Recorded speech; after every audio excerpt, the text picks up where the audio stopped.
foreign policy. My job as Commander-in-Chief will be to keep you safe.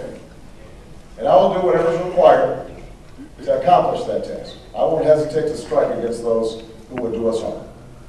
But keeping us safe also means maintaining the strongest military on earth, and that means training our troops properly, equipping them properly, putting them on proper rotation, things that this administration has failed to do.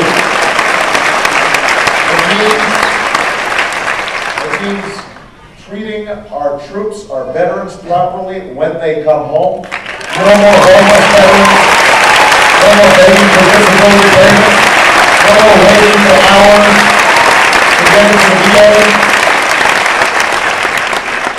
Most importantly, it means using our military wisely. I believe the war in Iraq was unwise.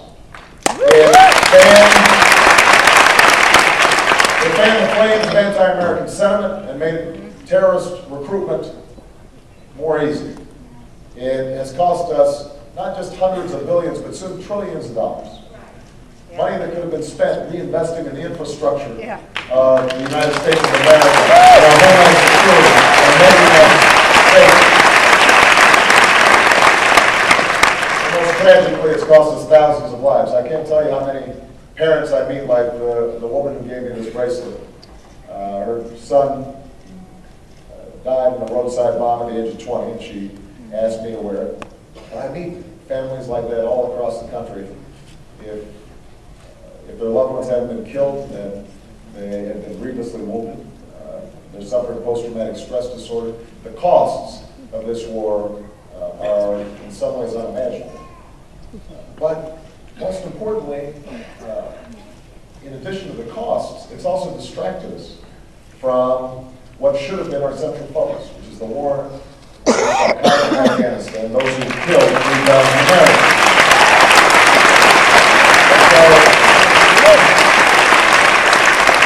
I opposed this war in 2002, and I will bring this war to an end in 2009. I will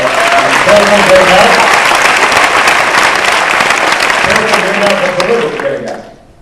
And I don't want to just end the war, I want to end the mindset that got us in the war.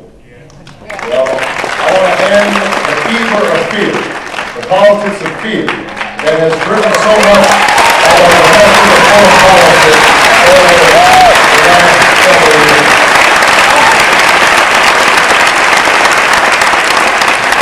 I want to restore that sense of diplomacy, the power of diplomacy. I said very early in this campaign that I would meet not just with leaders we liked, but leaders we didn't. Not just with our friends, but with our enemies. So many in Washington were skeptical.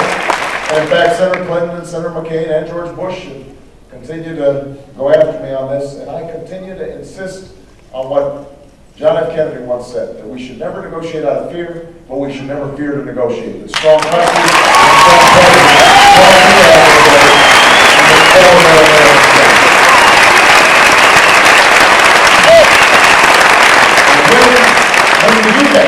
When we do that, we will be able to go before the world community once again and say, America's back.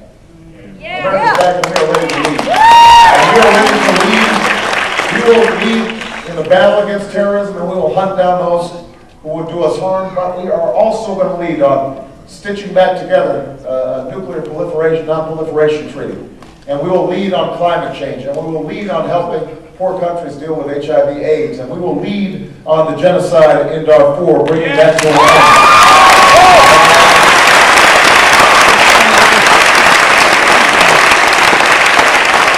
And I want us to lead as well by example on civil liberties and civil rights, which is why we will close Guantanamo and restore habeas corpus and send over torture and send over rendition. Because we'll have a president who will follow the Constitution and believes in the Constitution and will obey the Constitution of the United States.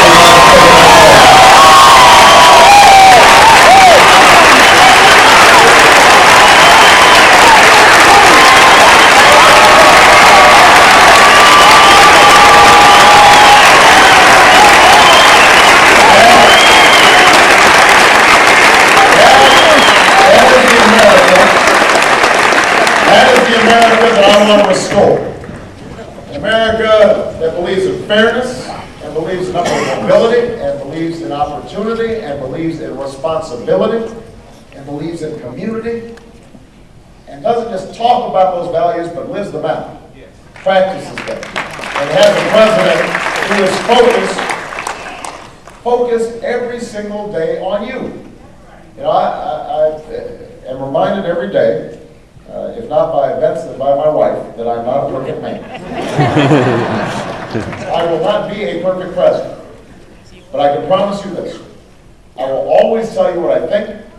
I will always tell you where I stand. I will be honest with you about the challenges we face, and many of them are going to be difficult. Anybody who says they're easy is not telling the truth. I'll be honest with you about those challenges and the choices we've got to make in order to secure the future for the next generation. I will listen to you even when we disagree, and we're going to disagree sometimes. It's a big, complex topic with a lot of contesting interests. And those who would suggest that somehow we're going to agree all the time, that's not going to happen, but we can disagree without being disagreeable. And we can listen and learn from each other. And most importantly, though, I will wake up every single day thinking about how to make your lives a little bit better, and more importantly, our children and our grandchildren's lives a little bit better. Thank you very much.